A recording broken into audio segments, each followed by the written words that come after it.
Maximizers, and welcome back to my channel. My name is Crystal. I'm a money strategy coach, and I'm here to help you, yes, you save and make money so that you can live the life that you love. For today's video, I'm going to be sharing with you 4 tips to help you set a holiday gift budget. Now, if you're out shopping for your friends, for your family, for yourself, I really find myself shopping for myself more.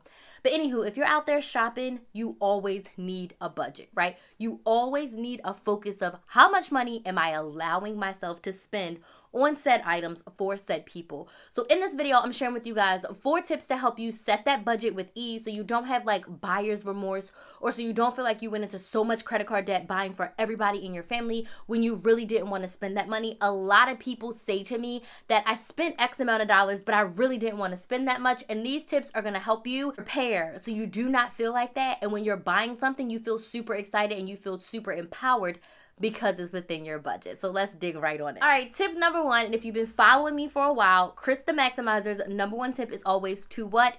Create a freaking list. So I want you to just get out a piece of paper, get out a Google Doc, get out a Word document, however you do this, open up the notes section on your phone, and I want you to list out everybody that you potentially want to buy a present for. So for me, I have Kinsley, I have Bae, my mom, my sister, my grandma. That literally might be it. Oh, and my dad. Like, my core family are really the only people that I focus on, like, buying a gift or getting them something. But whoever is in your life that you want to buy a present for, I need you to go ahead and write everybody's name down, like in over. Like, maybe you don't buy a gift for Aunt Batilda every single year, but you maybe gone to your grandma's and she's gonna be there. You don't want her to fill out. You guys know what I'm talking about, right? People that you're going to be seeing over the holidays that you may not always buy for, but you want to buy for them because you don't want them to feel left out when you're at the events. I 1000% understand that. So make sure you write down every single person's name. And the other thing that we oftentimes forget about is the white elephant. So if you are a part of like white elephant gift exchanges, you also need to write down like, all right, I'm probably going to do 2 or 3 of these. This is the amount of money that I need to spend for those. Like, literally write it all out. And some people, like myself, I collect gifts all years on clearance. So I'll write people's name down, but I'll know that I bought some things on clearance that might work really well for my sister or really well for my mom. But I still write them down on the list. Why? Because my intention is to buy them a present. So your coworkers, your friends, your family members, your neighbors, your mailman, whoever, your hairdresser, whoever you want to buy a gift for, or even if that gift is like a bigger tip, like my nail lady, I'm definitely going to give her a bigger tip for December, like as a bonus, because she's freaking amazing and she's been doing my nails for like 5 or 6 years at this point. So if there's anybody that you want to especially bless in the December month, I highly, highly, highly suggest you write them down on your list so that you know who exactly you are buying for. Second, this might be the hardest thing. You need to decide. The biggest way to save money is to decide. Decide. You have to decide how much you want to spend on each person. Yes, you decide before you buy anything, how much do you want to spend? Because the amount of money that I spend on Bae and Kinsley is completely different than what I spend on my mom, my dad, my sister, or the extra $20 or $30 tip, or maybe $50 tip that I'm going to give to my nail tech. Make sense? So you need to decide how much do you want to spend. Now, like for Kinsley and Bae, theirs is usually higher because I definitely want to get Kinsley some clothes and a bunch of other things.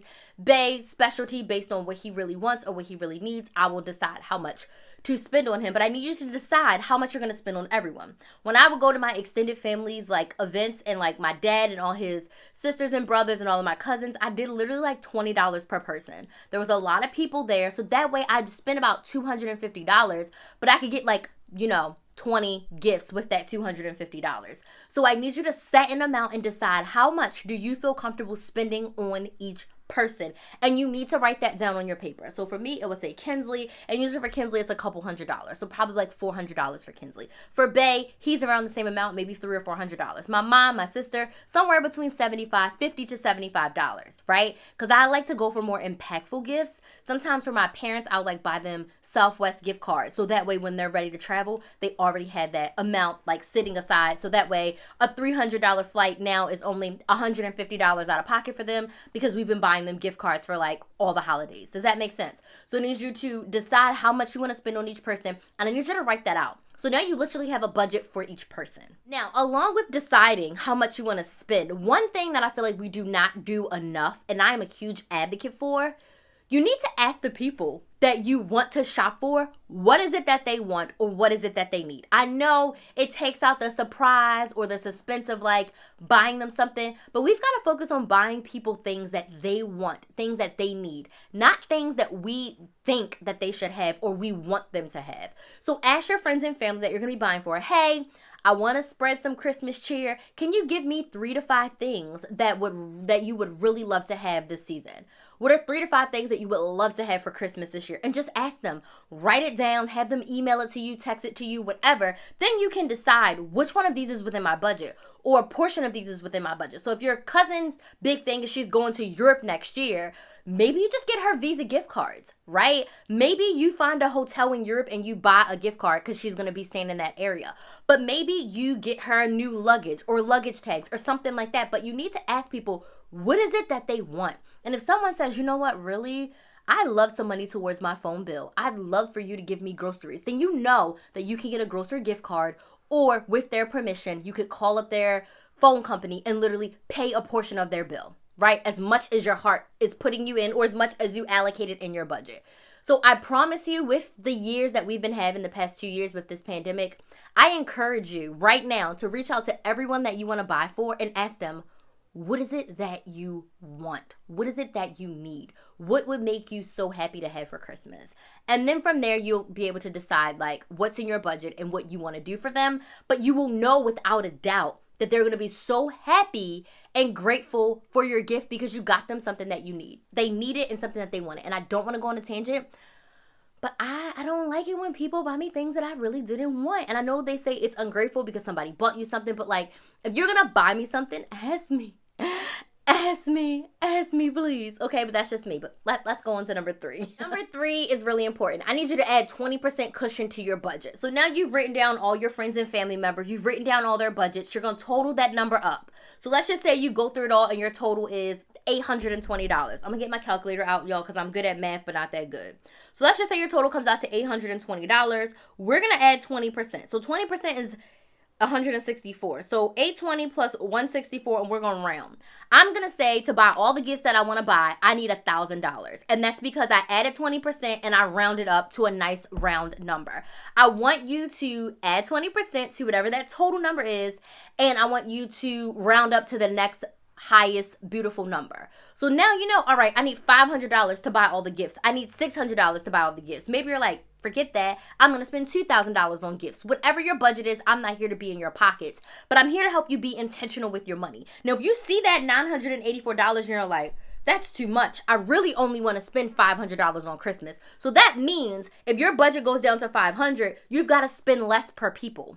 Right? But if 984 rounded to 1,000 feels great for you because you usually spend 3,000 or 4,000, perfect. This exercise, these tips are meant for you to feel comfortable with the amount of money that you're spending, all the while spreading some joy to the people that you really love. So add 20% for cushion, because sometimes I may see something that my sister really wanted and it may be on sale, but it's a little bit more out of my budget. I'm probably going to buy it for her. And we always do that. And then some people, you may have got a bunch of things on clearance and what they asked for, you already have. So it doesn't cost you anything. So you can spend more money on grandma, or you can spend more money on your dad. You know what I mean? So add the 20% and set a cushion. Now you have set your holiday shopping budget. Your budget is literally set.